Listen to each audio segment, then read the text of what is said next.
কর্মচাঞ্চল্যতা হারিয়েছে শেরপুরের নাকুগাঁও স্থলবন্দর।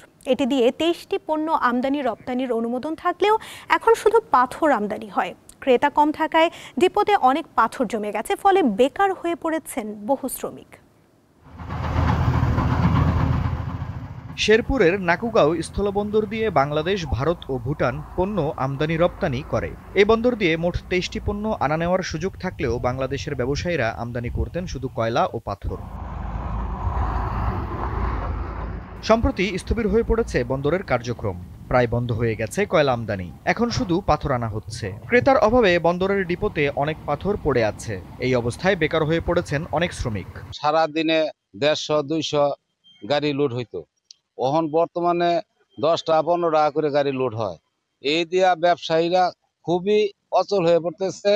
আমাদেরকে সহযোগিতা করে না। কামালপুর পোর্ট যেভাবে সহযোগিতা করে, হালুয়াঘাট পোর্ট যেভাবে সহযোগিতা করে, আমাদের বর্তমান নাকুয়া পোর্টে আমরা কোনো কাস্টম সহযোগিতা পাই না। আসলে বেশ কিছুদিন ধরে বন্দরের পরিস্থিতি খুব খারাপই, কাজ নাই, কর্ম নাই, শ্রমিকরা খুব কষ্টে দিন যাপন করতেছে। নাকুগাঁও স্থলবন্দর পোর্ট একদম নাজেহাল অবস্থা। এই পোর্টে কোনো ব্যবসা বাণিজ্য হচ্ছে না, কোনো বেচাকেনা হচ্ছে না।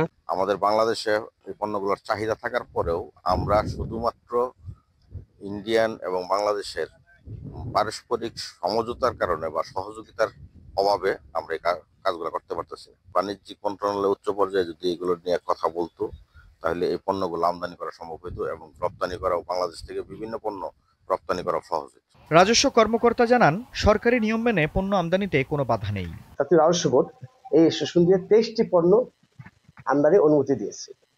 এই পণ্য যদি ইম্পোর্টাররা এলসি খুলে সরকারি নিয়ম কানুন মেনে আমদানি করে, আমরাও সরকারি নিয়ম কানুন মেনে তা ছাড় দিতে আমরা করতে পারি, কিন্তু যদি মাল না আসে তো আমাদের কিছু করার থাকে না। তবে এই ২৩টি পণ্য আসায় কোনো বাধা নেই। নাকুগাঁও স্থলবন্দর থেকে ২০২৩-২৪ অর্থবছরে ৫০,৭৯,০০০ টাকা এবং ২০২৪-২৫ অর্থবছরে ৪,৩২,৫৫,০০০ টাকা রাজস্ব পেয়েছে সরকার।